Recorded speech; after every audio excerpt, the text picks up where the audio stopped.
Number 1. Michael Jace. He was the kind of actor people recognized instantly, even if they couldn't always remember his name. On screen, Michael Jace had a calm presence, often cast as the steady police officer or the loyal friend. He was best known for his role as Officer Julianne Lowe on the television drama The Shield.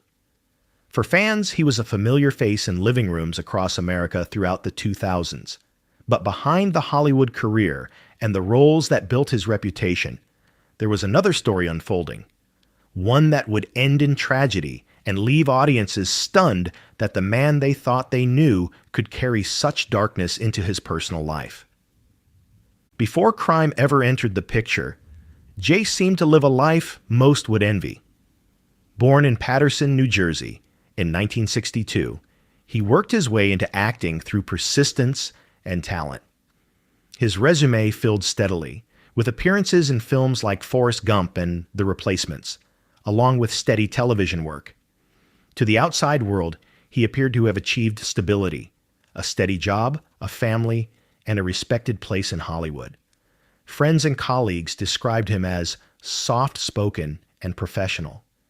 But those closest to him later testified that beneath the surface, he was struggling, financially, emotionally, and within his marriage.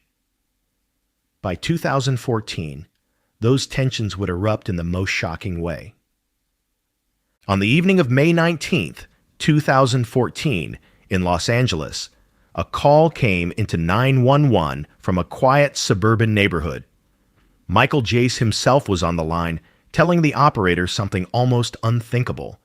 He had shot his wife, April. When police arrived, they found April Jace inside the home, fatally wounded. Their 2 young sons had been inside the house at the time.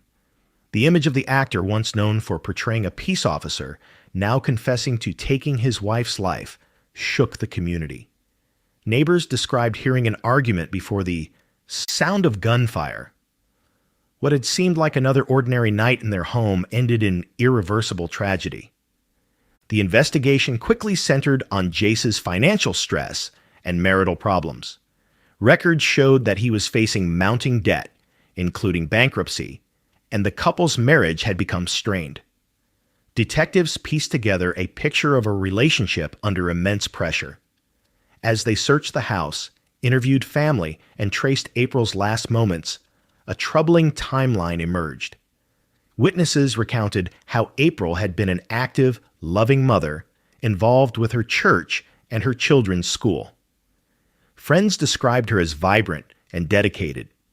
To them, her loss was almost too painful to process, and the fact that her husband admitted responsibility made it even harder to understand. The legal process moved forward quickly. Jace was arrested and charged with murder, and from the start, the prosecution argued that the killing was deliberate. They highlighted his confession, the financial troubles, and the evidence that the couple's relationship had been unraveling. The defense did not deny that he had pulled the trigger, but they attempted to frame the act as something less than premeditated, a moment of rage, not a calculated decision.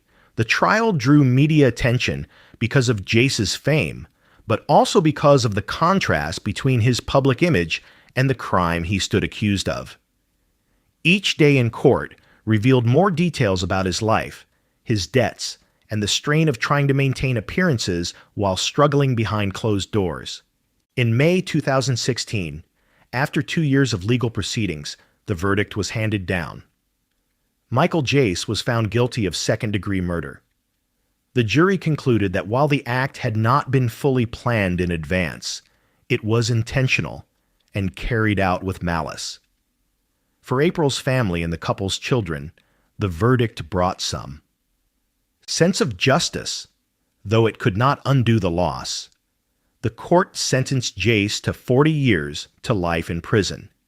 He would be eligible for parole only after decades behind bars, by which time he would be an elderly man. Today, Michael Jace remains in a California state prison, serving his sentence. His sons, once present in the house on that tragic night, have grown up without their mother and with their father incarcerated for taking her life. For many who knew April, the pain of her absence remains raw. And for fans of The Shield and his other work, the case stands as a haunting reminder that the characters we see on screen can mask very different realities off screen. Imagine watching a show where the actor playing a police officer is meant to represent protection and law, only to learn that in his own home he had done the very opposite. It forces us to reckon with how little we truly know about the people we admire from afar. Michael Jace's downfall is not just the story of an actor who lost everything, but of a family shattered and a community left questioning how a man who seemed composed and professional could commit an act so devastating. In the end, the story circles back to April, the person who should be remembered most. She was more than the victim of a crime. She was a mother, a friend, and a presence whose life mattered deeply to those around her. Her story is what lingers when the cameras fade and the court proceedings close. It reminds us that behind every headline and every conviction is a human life taken, and families left to pick up the pieces. Number 2, Skylar Delian. At first glance, Skylar Delian's name might not mean much. He wasn't a Hollywood star, nor did he have a long list of recognizable roles. His most famous appearance was as a child extra on Mighty Morphin Power Rangers, barely a blip in the world of television. But years later, his name would resurface, not in credits or film listings, but in headlines that stunned the public. By then, Delian wasn't remembered as a hopeful actor. He was known as the mastermind behind one of the most shocking murder-for-profit plots in California's history. Skylar Delian was born John Julius Jacobson Jr. in 1979 in Southern California. His childhood was turbulent. He reportedly struggled with his sense of identity, shifting ambitions, and financial instability from a young age. Acting gave him a brief taste of recognition, but it never developed into a career. As he grew older, he faced mounting debt and a string of poor decisions. He married Jennifer Henderson, and the two built a life that, at least from the outside, looked like a family trying to stay afloat. But behind the scenes, Delian was driven by desperation. He dreamed of wealth and a fresh start, and in 2004, he set his sights on a retired couple whose lives seemed to represent everything he wanted. Thomas and Jackie Hawks were a loving pair in their 50s who had spent years working hard, raising a family, and eventually buying a 55-foot yacht called the Well-Deserved. For them, the yacht symbolized retirement and freedom. They had sailed across the West Coast and made unforgettable memories. By 2004, however, they were ready to sell the boat and settle on land to spend more time with their first grandchild. When Skylar Delian appeared, presenting himself as a serious buyer, they thought they had found a match. He visited with his wife, Jennifer, and played the part of a family man looking for the perfect vessel. The Hawks welcomed him aboard, not realizing this was the beginning of a carefully laid trap. On November 15, 2004, Skylar and Jennifer arranged to meet the Hawks on their yacht in Newport Beach. But Delian didn't come alone. He brought along accomplices, including an old friend named John Fitzgerald Kennedy, who had a violent criminal past. Once on board, what should have been a friendly test run turned into a nightmare. The group overpowered Thomas and Jackie, forcing them to sign documents transferring ownership of the yacht. Then, in a crime that shocked investigators for its cruelty, they tied the couple to an anchor and pushed them overboard into the Pacific Ocean. The Hawks vanished beneath the waves, leaving no trace. Their yacht, however, returned to shore, and the paper trail they had been forced to sign would later unravel Delian's scheme. At first, the disappearance was puzzling. The Hawks were devoted parents and grandparents, unlikely to vanish voluntarily. Their family raised alarms quickly, reporting them missing and insisting something was wrong. Detectives began to dig into the yacht sale and soon uncovered inconsistencies. Skylar Deleon's sudden claim to ownership raised immediate suspicion. His financial troubles didn't match the image of a wealthy buyer, and his story began to crumble under questioning. Witness statements, cell phone records, and financial documents revealed that the sale was a sham designed to cover up a brutal double killing. The Hawks' bodies were never recovered, but the evidence left behind was overwhelming. By 2005, Skylar Deleon was arrested and charged with 2 counts of first-degree murder with special circumstances, including financial gain. Jennifer Henderson was charged as an accomplice, along with Kennedy and others involved in the plot. The trial was closely followed by the media. Prosecutors painted Deleon as manipulative and cold, willing to destroy 2 lives for money and a lifestyle he could never earn legitimately. The defense tried to raise arguments about his troubled background and personal struggles, but the details of the crime were too stark to ignore. In 2008, the verdict came down. Skylar Deleon was convicted on all counts. The jury found that the killings were premeditated, calculated acts carried out for profit. He was sentenced to death and remains on death row in California's San Quentin prison. His accomplices also faced heavy sentences, with John Fitzgerald Kennedy receiving the death penalty as well. Jennifer Henderson, his wife, was convicted of 2 counts of first-degree murder and sentenced to life without the possibility of parole. Even today, the story of the Hawks resonates with many because of how ordinary and kind they were. They had worked hard to achieve a dream, the freedom of the open sea, the joy of retirement, the warmth of family life. And in one afternoon, all of that was stolen by someone who wanted shortcuts to wealth and a new life. Imagine selling your home or your possessions and trusting a buyer, never imagining that trust could cost you everything. That is the chilling reality of what happened aboard the Well-Deserved. Reflecting on this case, it's difficult not to see the tragic irony. Skylar Deleon once brushed against Hollywood, standing briefly in the background of a show built around heroes battling villains. Yet in his own life, he chose to play the role of the villain to its darkest extreme. His story is not one of celebrity success, but of how greed and deception can lead to decisions that ruin countless lives, including his own. The names that deserve to be remembered here are Thomas and Jackie Hawks, a couple whose lives embodied love, adventure, and family, and whose loss left a permanent scar on everyone who knew them. Number 3, Phil Spector. For decades, Phil Spector was hailed as a musical genius. He built his reputation as one of the most innovative record producers in the industry, creating the wall of sound that shaped pop music in the 1960s. He worked with the Ronettes, the Crystals, the Beatles, and countless others. To the public, Spector was a towering figure in music history, someone who had changed the sound of an era. But behind the accolades and the carefully crafted image, there was another side to him. Those who knew him often spoke about his volatile temper, his controlling nature, and his obsession with firearms. These warning signs would eventually culminate in a crime that ended not only his career, but his freedom.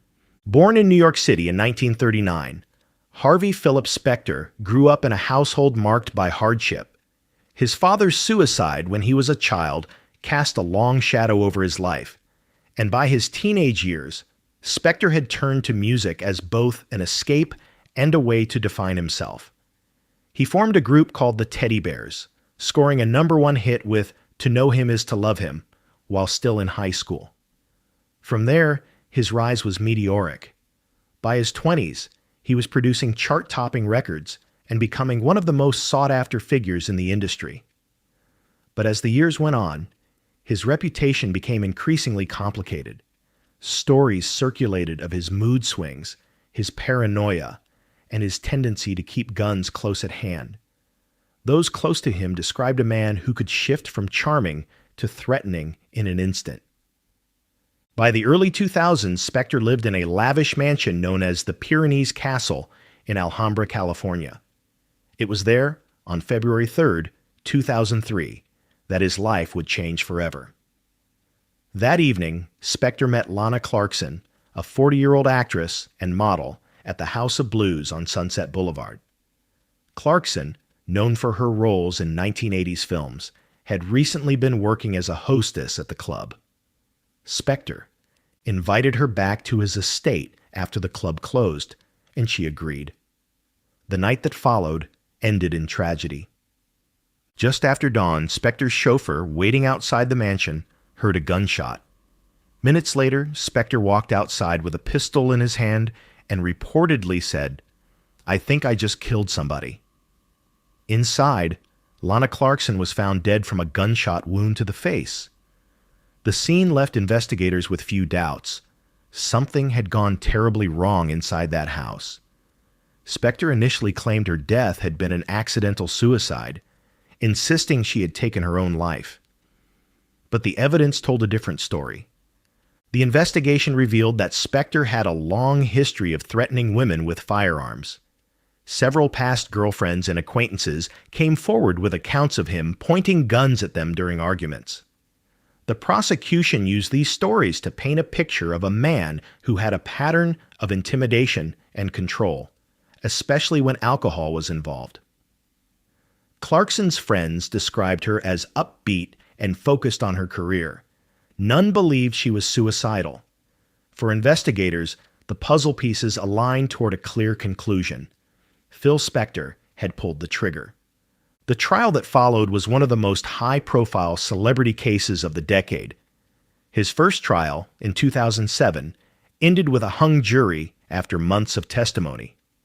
But in 2009, prosecutors retried him, presenting evidence of his past behavior and reinforcing the inconsistencies in his defense.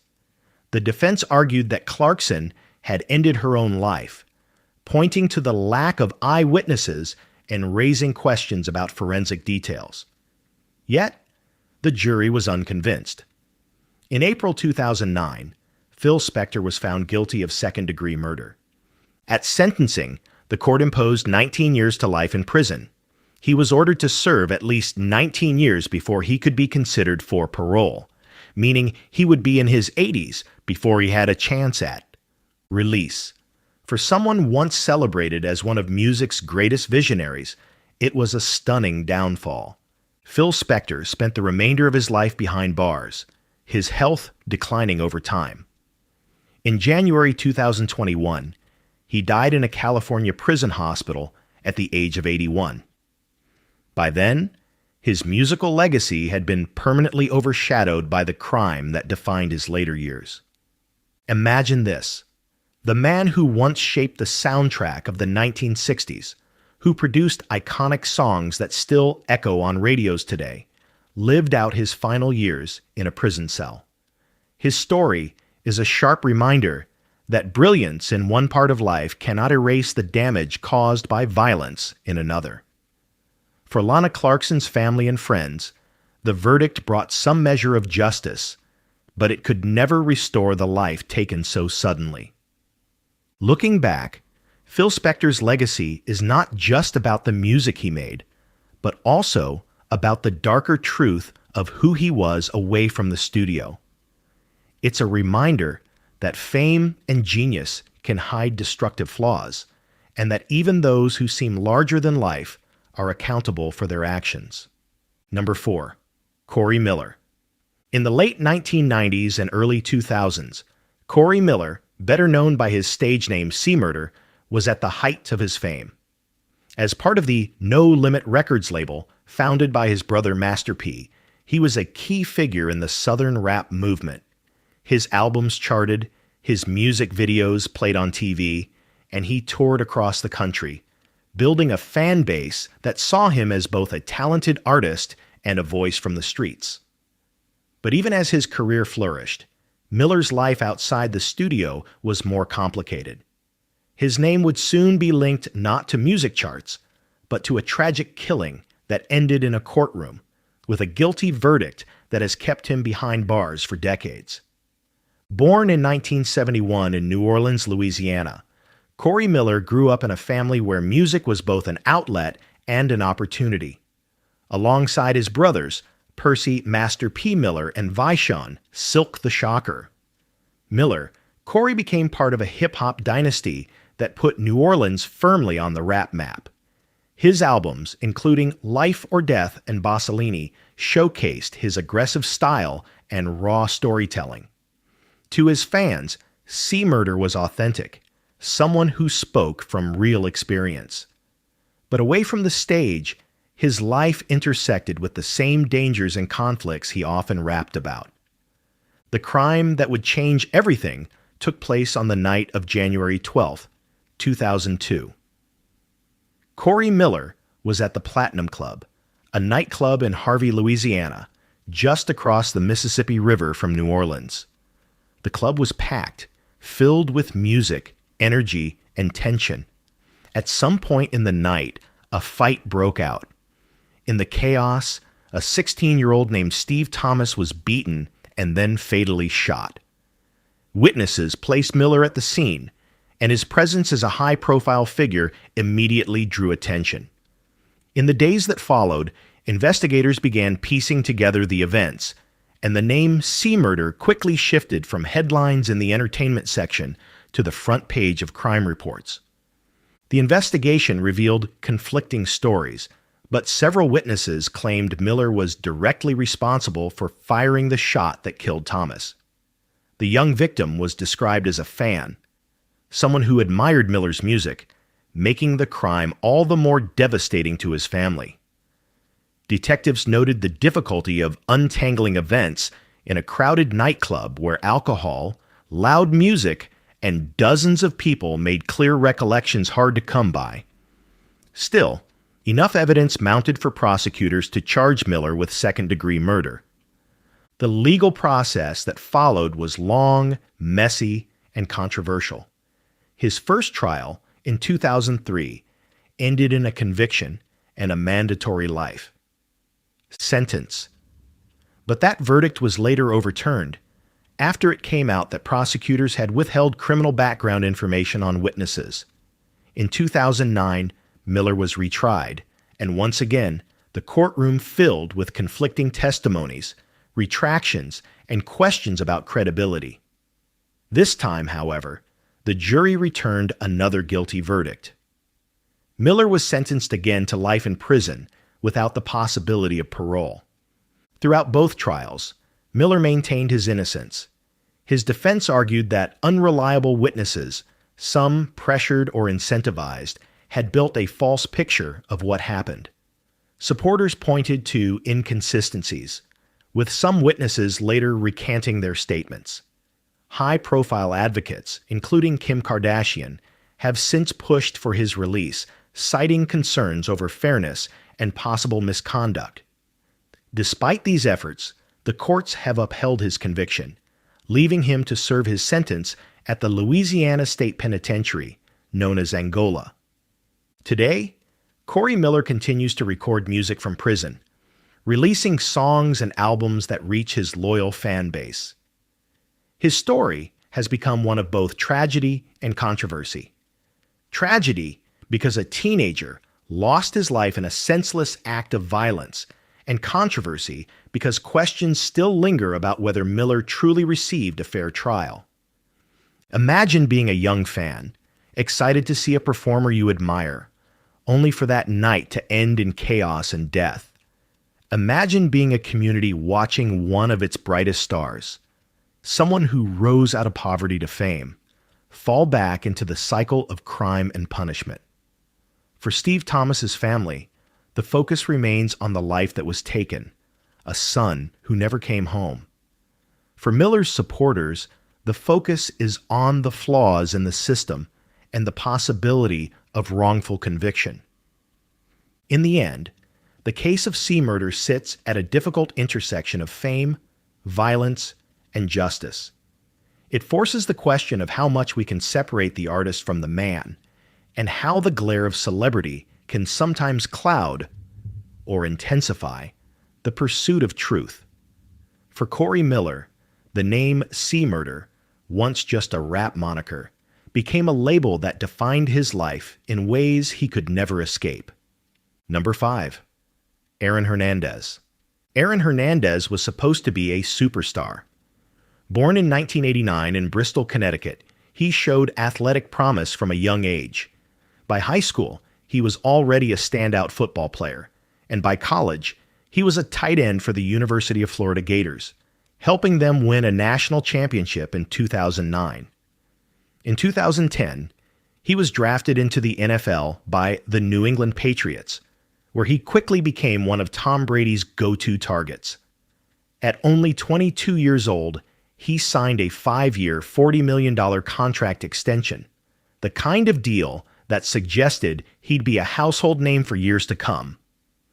But behind the glamour of pro sports and the cheers of the stadium crowds, Aaron Hernandez lived a very different life.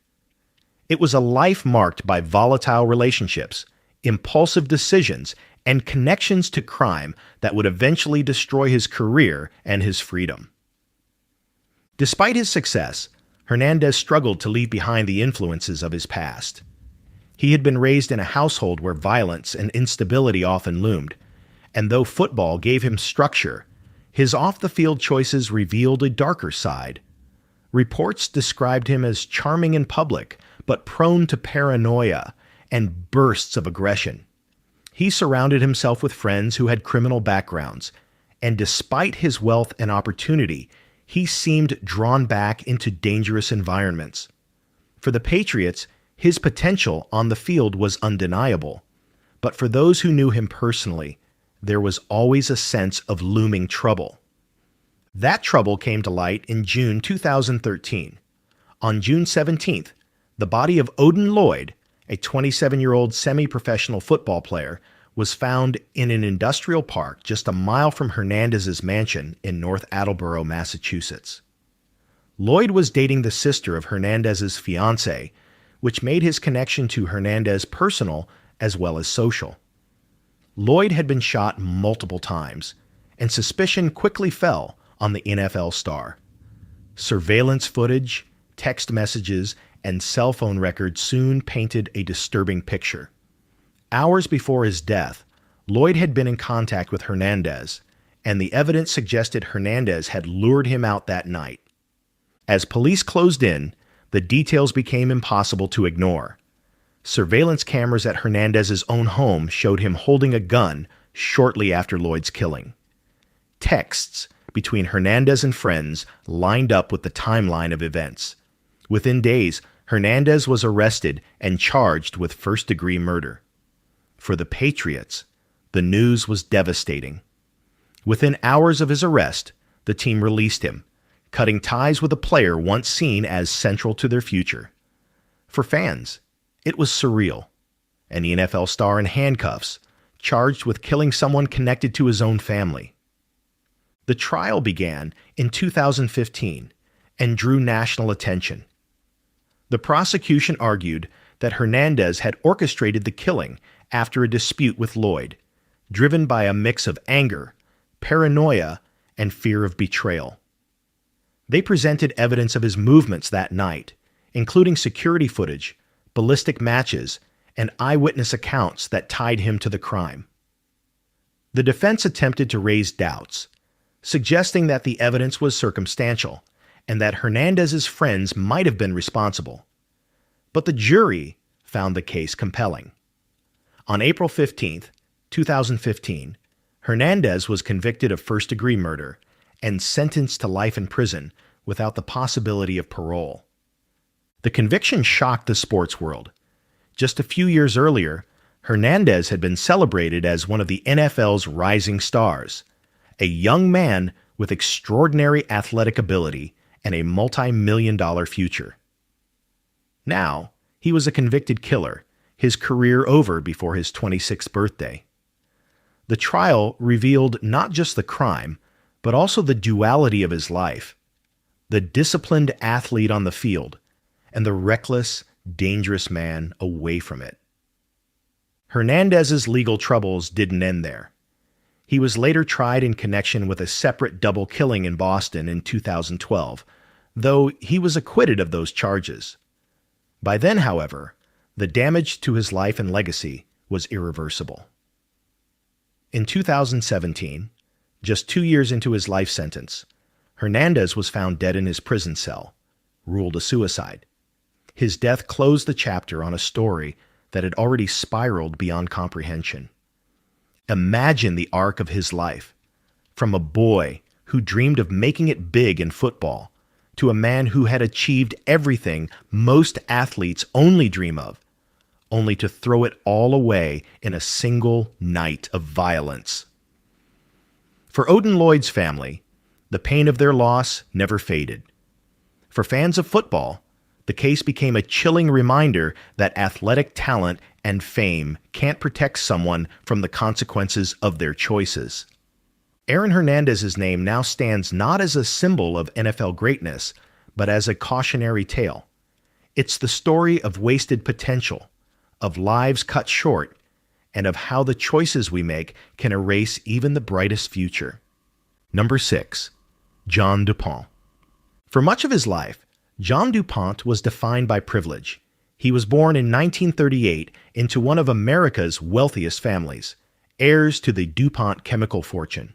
Raised on sprawling estates, educated at elite schools, and surrounded by opportunity, he seemed destined for a life of comfort and acclaim. But wealth did not shield him from inner struggles. He grew into a man who was eccentric, often reclusive, and plagued by paranoia. Over time, his name became tied to both sports and philanthropy. He donated millions to wrestling, swimming, and other Olympic programs. Yet all of that was overshadowed by a shocking crime in 1996, when DuPont turned his own estate into the scene of a killing that stunned both the sports world and the public. John DuPont had always pursued a fascination with athletics. He built a state-of-the-art wrestling facility on his 800-acre Foxcatcher Farm estate in Pennsylvania. There, he funded and trained some of the nation's best wrestlers, giving them resources few others could provide. Olympic champions like Mark and Dave Schultz trained under his sponsorship. For years, he was viewed as an eccentric benefactor, socially awkward, but generous with his wealth. Athletes tolerated his quirks in exchange for his support. But beneath the surface, DuPont's behavior was becoming more erratic. He developed obsessions with conspiracy theories, carried firearms constantly, and grew increasingly distrustful of those around him. By the mid-1990s, wrestlers and coaches whispered concerns about his mental health. He would accuse people of plotting against him, claim that invisible enemies were invading his home, and isolate himself in paranoia. Despite these red flags, few imagined that his instability would escalate into deadly violence. On January the 26th, 1996, those fears became reality. That morning, DuPont drove to the home of Olympic wrestler Dave Schultz, who lived with his family on the Foxcatcher property. Without warning, DuPont shot Schultz 3 times in front of his wife and others. Schultz, a beloved coach and mentor in the wrestling community, died at the scene. The killing was both sudden and senseless, leaving everyone who knew the DuPont family's benefactor stunned. The aftermath turned into a standoff that captivated the nation. After the shooting, John DuPont barricaded himself inside his mansion. For 2 days, law enforcement surrounded the estate, negotiating with him and trying to coax him out without further bloodshed. The standoff ended peacefully when officers managed to cut off his power and lure him outside. He was arrested and taken into custody, leaving behind a scene that combined wealth, eccentricity, and shocking violence in a way the public struggled to understand. The trial began in 1997, and the central question wasn't whether DuPont had killed Dave Schultz. He had done so in front of witnesses. The question was whether he was legally sane at the time. The defense argued that DuPont suffered from severe mental illness, citing his delusions and paranoia. They pushed for an insanity verdict, which would place him in psychiatric care rather than prison. The prosecution, however, emphasized that he had planned the shooting, armed himself deliberately, and carried out the act in full awareness of what he was doing. After hearing weeks of testimony, the jury reached a middle ground. They rejected the insanity defense but acknowledged his mental illness, convicting him of third-degree murder. The verdict meant he was held responsible, though not at the highest degree of culpability. The judge sentenced him to 13 to 30 years in prison. For the wrestling community, the loss of Dave Schultz was devastating. He had been more than an athlete. He was a mentor, a father, and a beloved figure who had given so much to the sport. His death left a void that no verdict or sentence could fill. For John DuPont, prison became his final chapter. Once a man who had hosted Olympians and lived in opulence, he spent his last years behind bars. In 2010, he died in prison at the age of 72. Imagine the contrast. A man who grew up surrounded by wealth and privilege, with every opportunity to shape a meaningful legacy, instead chose a path that destroyed lives and tainted his own name forever. The story of John DuPont is a haunting example that money cannot insulate someone from the consequences of violence. His tale was later dramatized in the film Foxcatcher, a reminder of how deeply his actions had cut into the world of sports and how unforgettable the tragedy remains. At its core, the case comes back to Dave Schultz, the man whose life was taken senselessly. He is remembered by family, friends, and wrestlers worldwide as a symbol of dedication and kindness. John DuPont, meanwhile, is remembered not for his philanthropy or his Olympic sponsorships, but for the moment when paranoia and violence consumed him, leaving behind a legacy not of greatness, but of ruin. Number 7. Charles Manson. For many, the name Charles Manson is less a person and more a symbol of chaos, violence, and the dark side of the 1960s counterculture. To some, he was a failed musician with big dreams. To others, he was a manipulator who built a following by preying on the vulnerable.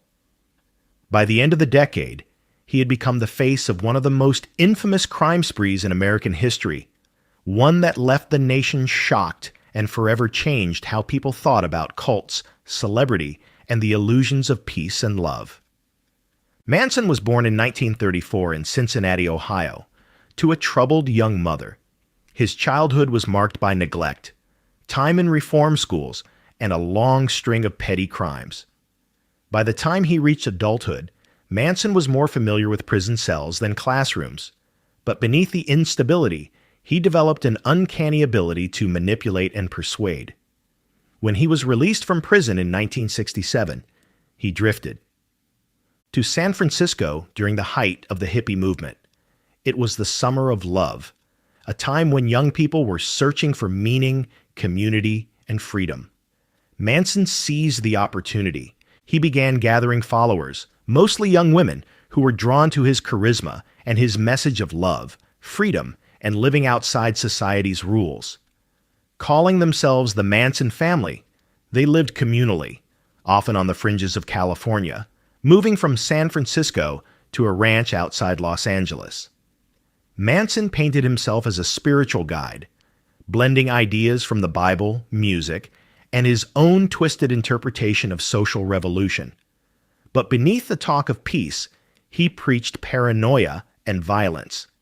He told his followers of a coming race war he called Helter Skelter, borrowing the phrase from a Beatles song, and convinced them they would play a central role in it. By 1969, Manson's influence over his followers was total. They did what he said without question. On the night of August 8, 1969, he sent a group of them to a house in Los Angeles on Cielo Drive. The house had once belonged to music producer Terry Melcher, who had rejected Manson's ambitions to launch a music career. At the time, it was being rented by actress Sharon Tate, the 8 months pregnant wife of director Roman Polanski. That night, Tate and 4 others were brutally killed. The next evening, Manson ordered more killings, this time at the home of Leno and Rosemary LaBianca, a wealthy couple in Los Angeles. Together, the murders stunned the nation, not only for their brutality, but also for their randomness. Victims chosen not for personal reasons, but to send a message of fear and chaos. The investigation initially left the police scrambling. The crimes seemed random, the connections unclear. But gradually, the threads began to tie back to Manson and his followers. Arrests were made, and the shocking truth emerged: the charismatic drifter who once dreamed of. Being a rock star, had orchestrated multiple killings without lifting the weapon himself.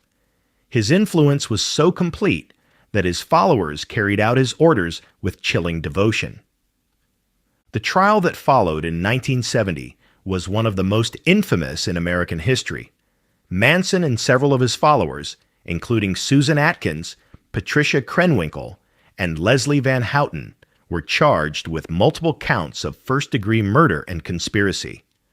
The courtroom became a circus, with Manson carving an X into his forehead, later turning it into a swastika, and his followers singing, chanting, and showing unwavering loyalty.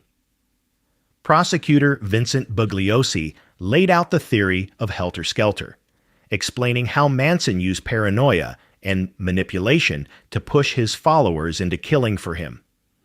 In 1971, Charles Manson and his co-defendants were found guilty. Manson was sentenced to death, but the sentence was commuted to life in prison when California temporarily abolished the death penalty in 1972. He would spend the rest of his life behind bars, repeatedly denied parole, until his death in 2017 at the age of 83. For decades, Manson remained a cultural figure, interviewed by the media, studied by criminologists, and invoked as the archetype of cult leadership gone wrong. His image, wild-eyed and ranting, became shorthand for evil in American history. Yet at the heart of the story are the victims: Sharon Tate, her unborn child, and the other lives lost in those 2 nights of violence. Their families lived with the grief long after the camera stopped rolling, a reminder that behind the spectacle was real human tragedy. Imagine living in Los Angeles in 1969, a time when the city was buzzing with Hollywood glamour and dreams of freedom, only to wake up to headlines describing unimaginable violence in a quiet neighborhood. The Manson murders shattered the illusion of peace in the era of love and left scars that never fully healed. Charles Manson's story is not one of fame or glory. It is the story of how manipulation and obsession can twist ideals into nightmares, and how one man's hunger for control left an indelible mark on history. His name may never be forgotten, but it is remembered not for music or meaning, but for orchestrating a crime spree that turned an entire era upside down. Number 8. Scott Peterson. In December 2002, a missing persons case out of Modesto, California, captured national attention. It began with a young, expectant mother who vanished without warning, just one day before Christmas Eve. Her name was Lacey Peterson. She was 27 years old, 8 months pregnant, and seemingly on the verge of the happiest chapter of her life. The story quickly spread across television screens and newspapers, drawing sympathy from millions who hoped she would be found safe. But as the days turned into weeks, attention shifted to her husband, Scott Peterson, a man whose calm public demeanor seemed increasingly at odds with the nightmare unfolding around him. Scott and Lacey had met while she was in college, and by all accounts, their relationship appeared idyllic. They married in 1997 and settled into a suburban life in Modesto. Friends described Lacey as radiant and full of energy, while Scott was seen as charming and ambitious. Together, they looked like the picture of a perfect young couple ready to start a family. When Lacey became pregnant in 2002, their joy seemed complete. But beneath that surface, investigators would later uncover cracks that painted a much darker reality. On December 24th, 2002, Scott reported Lacey missing. He told police she had gone out to walk their dog while he spent the morning fishing at the Berkeley Marina, over 90 miles away. Neighbors found the dog wandering the neighborhood with its leash still attached, but there was no sign of Lacey. From the beginning, something felt off. Police searched tirelessly, combing the nearby fields, rivers, and neighborhoods. Volunteers joined in, holding vigils and plastering posters across the community. But suspicion steadily turned toward Scott. As investigators dug deeper, troubling details emerged. Most damaging was the revelation that Scott had been having an affair with a woman named Amber Frey. She later came forward saying Scott had told her he was single and even suggested he had lost his wife before Lacey had disappeared. Those words, recorded on calls later played for the jury, would become crucial evidence. To the public, this was devastating. The grieving husband at the center of national sympathy was revealed to be leading a double life. The break in the case came in April 2003, when the bodies of Lacey and her unborn son were discovered along the San Francisco Bay, not far from where Scott had gone fishing on the day she vanished. The grim discovery erased any lingering hope and shifted the case from a missing person search to a homicide investigation. The proximity to Scott's alibi location was too strong to ignore. Police moved quickly, arresting him just days later in San Diego. He was found carrying thousands of dollars in cash, his brother's ID, and supplies that suggested he might be planning to flee. The trial began in 2004 and was covered wall to wall by the media. Prosecutors argued that Scott had planned the killing to free himself from the responsibilities of marriage and fatherhood, motivated by his affair and desire for a different life. They presented forensic evidence linking him to the marina and emphasized his lies to Amber Frey as proof of his state of mind. The defense countered by pointing to the lack of direct physical evidence tying him to the deaths, suggesting that the case was built on circumstantial connections. Despite the defense's efforts, the jury was unconvinced. In November 2004, Scott Peterson was convicted of first-degree murder for Lacey's death and second-degree murder for the death of their unborn child. The following month, he was sentenced to death. For Lacey's family, the verdict brought some measure of justice, though no sentence could erase the pain of losing both a daughter and a grandson-to-be. Over the years, Peterson's case has continued to spark debate. Supporters argue that the evidence was circumstantial and that the media frenzy prejudiced the jury. In 2020, the California Supreme Court overturned his death sentence due to issues with jury selection, but upheld his convictions. He was resentenced in 2021 to life in prison without the possibility of parole. Today, Scott Peterson remains incarcerated, his name synonymous with one of the most infamous true crime cases of the 21st century. Imagine being part of a community that rallied to search for a missing woman, only to discover that the man leading the calls for help was the one responsible for her disappearance. The betrayal felt personal to many, and it's why the case continues to linger in public memory. Scott Peterson's story is one of a man who had every opportunity for a peaceful, happy life, a marriage, a family on the way, and a supportive community. Instead, he chose deception and destruction. For Lacey and her unborn son, their story remains a heartbreaking reminder of the fragility of trust and how quickly an image of perfection can unravel. Number 9. Jodi Arias. At first, Jodi Arias and Travis Alexander looked like a perfect couple. They met in 2006 at a professional conference in Las Vegas, and the connection between them seemed immediate. Travis, a charismatic motivational speaker and salesman from Arizona, was outgoing, ambitious, and deeply rooted in his Mormon faith. Jodi, originally from California, was artistic, striking, and eager to embrace the new relationship. To friends and family, it looked like a love story in the making. But underneath the smiles and photos, there was a storm brewing, a relationship marked by jealousy, obsession, and conflict. By 2008, it would explode in a crime that would dominate headlines for years. Jodi Arias grew up in Salinas, California, raised in an ordinary household. She was described as intelligent, creative, and independent, though she sometimes clashed with authority. Travis Alexander, meanwhile, had built his life around self-discipline and his faith. He had overcome a difficult childhood to find success in both his career and his church community. Their worlds collided at that conference in Las Vegas, and for Jodi, meeting Travis was transformative.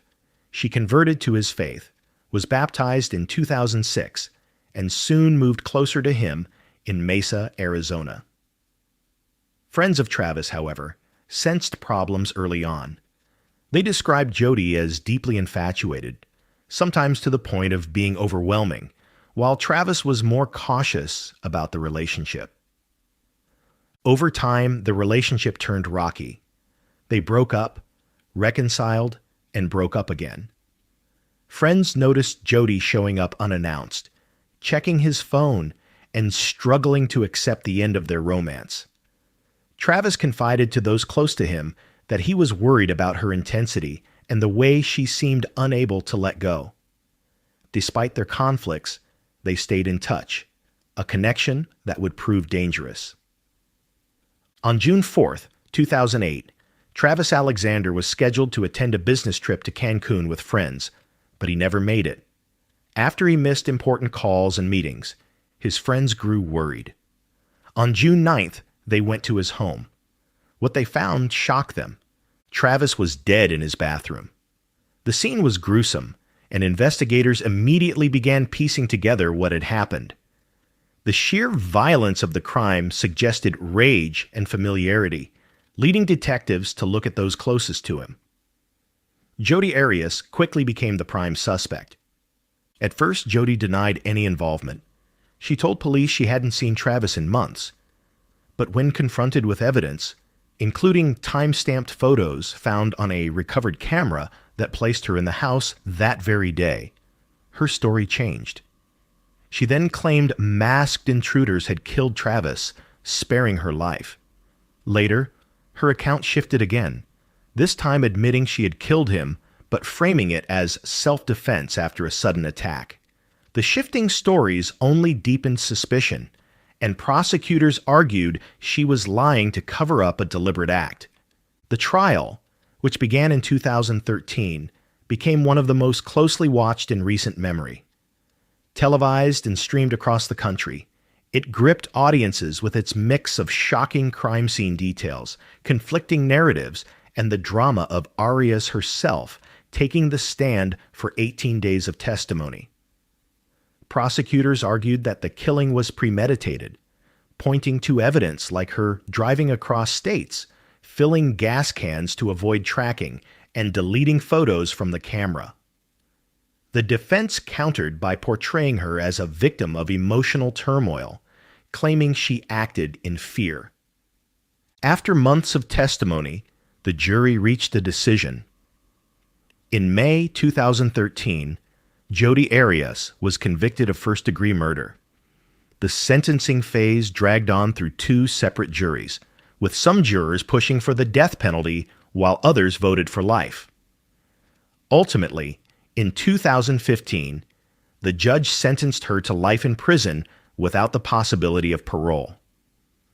Today, Jodi Arias remains in prison in Arizona, serving her life sentence. She has filed appeals and given interviews, but her conviction stands.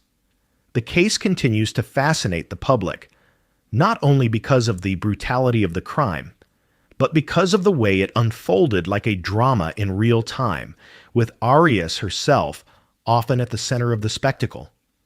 Imagine being part of the jury, hearing her change her story again and again, never sure what version, if any, was true.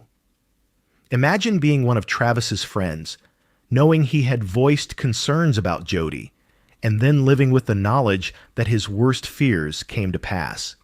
The story of Jody Arias is one of obsession and escalation. What began as a whirlwind romance turned into one of the most notorious crimes of the 2000s. It leaves behind the haunting lesson that beneath the surface of seemingly ordinary relationships, there can be dangerous undercurrents waiting to rise. Number 10. Mark "Gator" Rogowski. In the world of skateboarding during the 1980s, few names carried as much weight as Mark "Gator" Rogowski. To young skaters, he wasn't just another athlete. He was a legend. With his bold tricks, wild energy, and magnetic personality, Gator represented the golden era of vert skating. His posters were tacked on bedroom walls, his signature boards flew off the shelves, and he seemed destined to stay at the top of the sport forever. But the same fame that once lifted him into the spotlight eventually became a weight he couldn't carry. By the early 1990s, his career had faded, his personal life spiraled, and the young man who had once inspired kids around the world committed a crime that shocked both his fans and the wider public.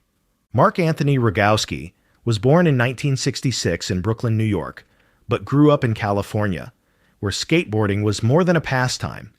It was a culture. By the time he was in his teens, Rogowski's natural talent was undeniable.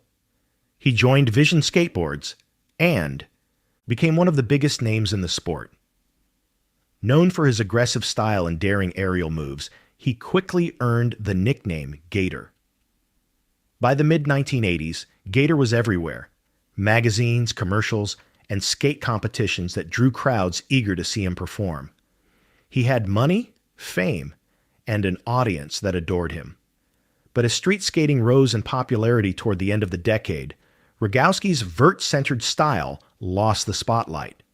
Sponsorships dried up, and with them, the identity he had built his life around. Struggling to adjust, Rogowski's behavior grew erratic. He converted to evangelical Christianity in the early 1990s, trying to redirect his life, but he also developed a darker edge.